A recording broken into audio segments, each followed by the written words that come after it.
والعب يا ساقج حوامة ابي يا ساقج لولا عندي هالليلة عد سياقي مثل الخنجر بالضلوع يوم فراقج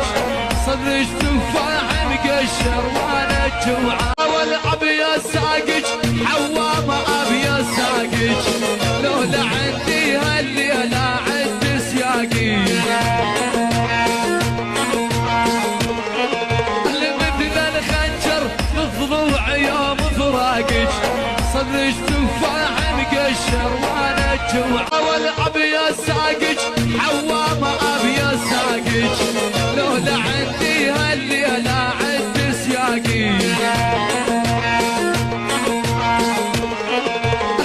مثل الخنجر بالضلوع يوم فراقج صدرج تفاح مقشر وانا